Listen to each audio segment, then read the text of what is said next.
Good evening and welcome back to another episode of The Longing, where today we are going to be continuing to read The Sleeper Awakes. And then at the end of this episode we are going to reverse time, regardless of where we are in the book, just because we are getting a little bit too close for comfort.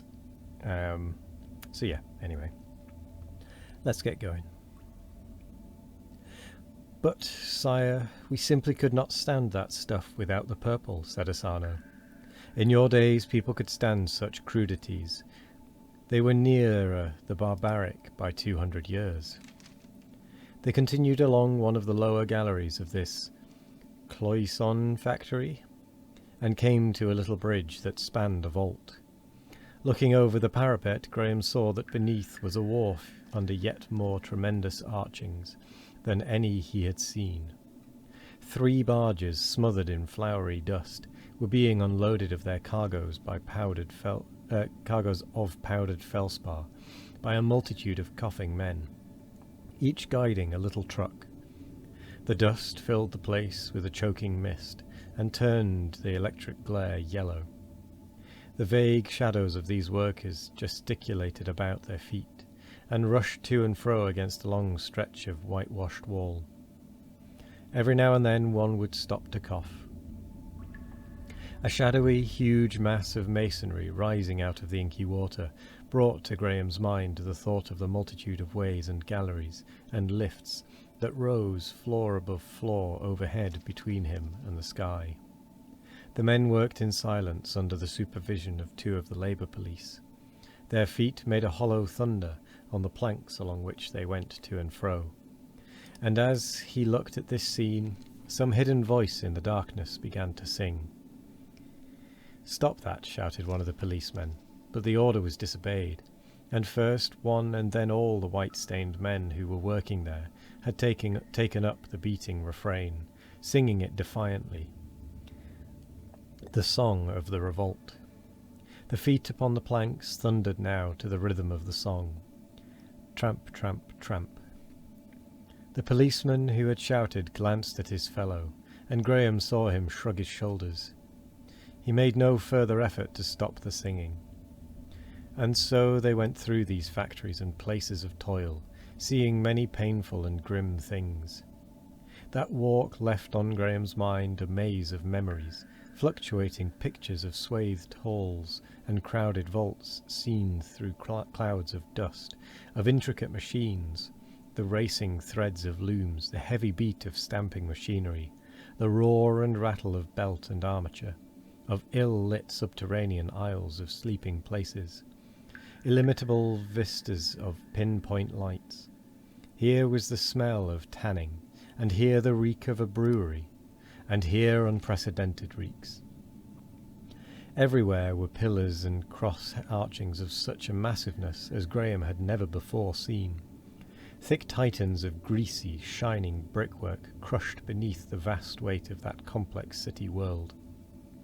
Even as these anemic millions were crushed by its complexity. And everywhere were pale features, lean limbs, disfigurement and degradation. Once and again a third time, Graham heard the song of the revolt during his long, unpleasant research in these places, and once he saw a confused struggle down a passage, and learnt that a number of these serfs had seized their bread before their work was done.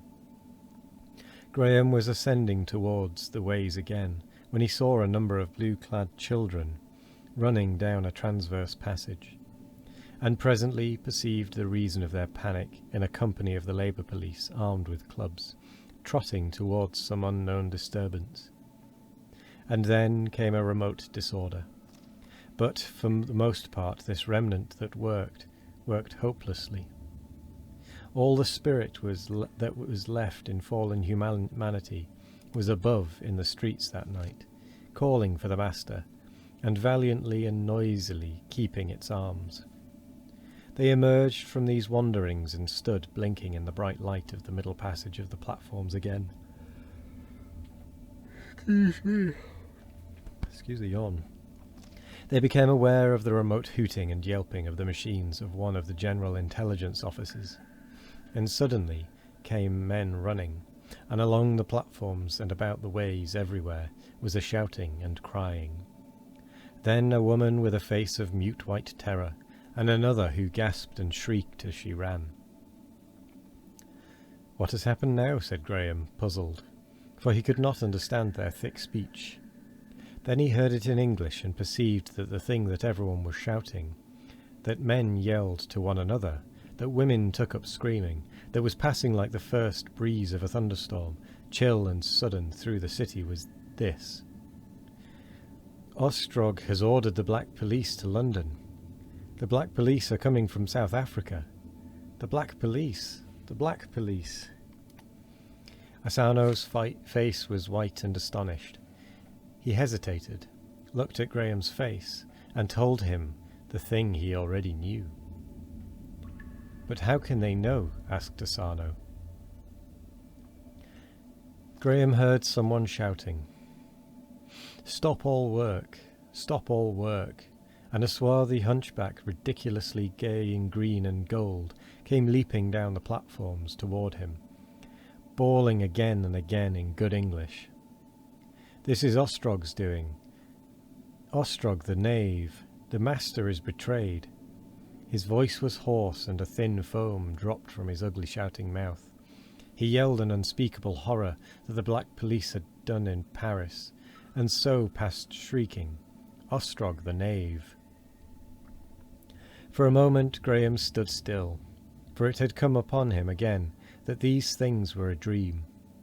He looked up at the great cliff of buildings on either side, vanishing into blue haze at last above the lights, and down to the roaring tiers of platforms and the shouting running people who were gesticulating past. "The master is betrayed," they cried. "The master is betrayed."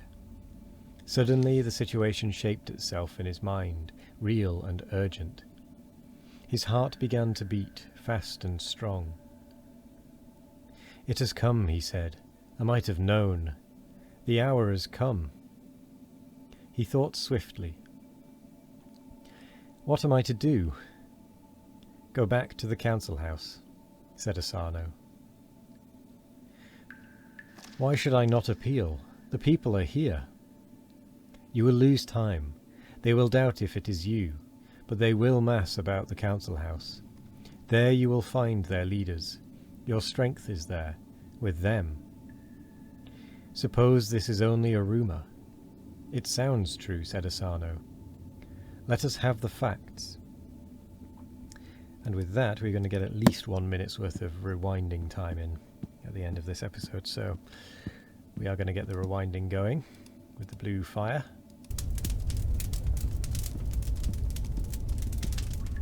Come on.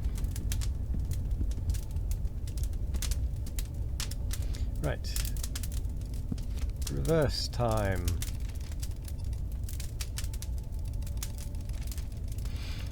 It has been a while since we've reversed time. It's been 30 days. Nearly. Roughly. Actually, it'll have been just over 30 days. But that's by the by. We are reversing time now.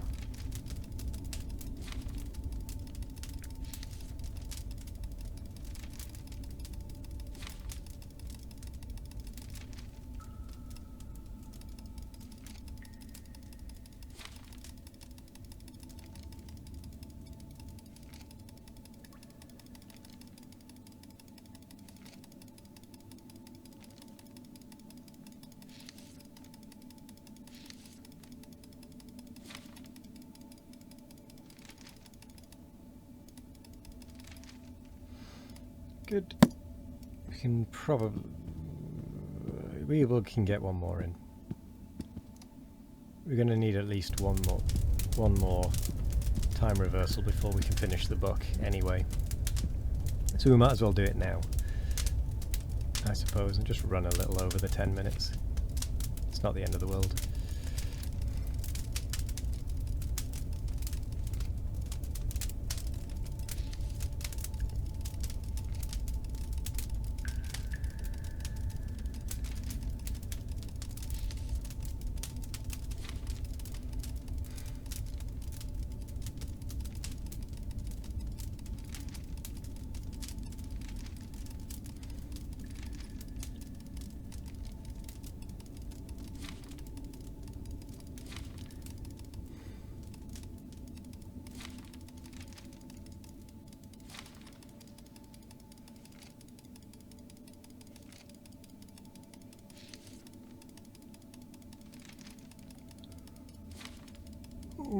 Excuse my yawning.